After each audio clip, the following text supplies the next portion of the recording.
బిడ్డకు ఏ కష్టం రాకూడదంటూ తల్లి ఎంత దూరమైనా వెళ్తుంది. తన బిడ్డకు ఎలాంటి కష్టం రావొద్దని దైవాన్ని ప్రార్థిస్తుంది. అలాగే ఇక్కడ కూడా ఈ తల్లి తన బిడ్డకు ఏ కష్టం రాకూడదని దైవాన్ని ప్రార్థించి దర్శనం పూర్తి చేసుకుని ఒడిలో బిడ్డతో తిరుగుముఖం పట్టింది. ఇంతలోనే మృత్యువు తల్లిని కబలించింది. కారు బ్రేక్ డౌన్ అయిందని దిగేలోపే వెనుక నుంచి ఓ వాహనం దూసుకొచ్చి ఢీ కొట్టడంతో తల్లి స్పాట్లోనే మరణించింది. పోలీసులు తెలిపిన వివరాల ప్రకారం డబీర్పురాకు చెందిన అమిత్ కరణ్ సివిల్ కాంట్రాక్టర్, భార్య కృతిక, 3 ఏళ్ల కుమారుడు మాధవ్ ఉన్నారు. అయితే మహారాష్ట్రలోని తుల్జాపూర్ భవానీమాతకు మొక్కుండటంతో అమిత్ కరణ్ తన తల్లిదండ్రులు, భార్య, కుమారుడితో కలిసి 2 రోజుల కిందట దర్శనానికి వెళ్లారు. ఆదివారం దర్శనం పూర్తి చేసుకుని తిరిగి హైదరాబాద్ బయలుదేరారు. సోమవారం ఉదయం కూకట్పల్లి మెట్రో పిల్లర్ 761 వద్దకు రాగానే కారు బ్రేక్ డౌన్ అయి ముందుకు కదలలేదు. దీంతో రోడ్డుకు ఓ వైపున వాహనం ఆగిపోయింది. కారులో ఉన్న కృతిక కుమారుణ్ణి ఎత్తుకొని కిందికి దిగారు.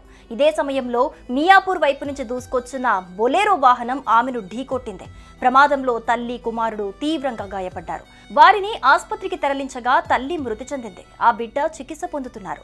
బొలేరో డ్రైవర్ నానా సాహెబ్ ను కూకట్పల్లి పోలీసులు అదుపులోకి తీసుకుని విచారిస్తున్నారు.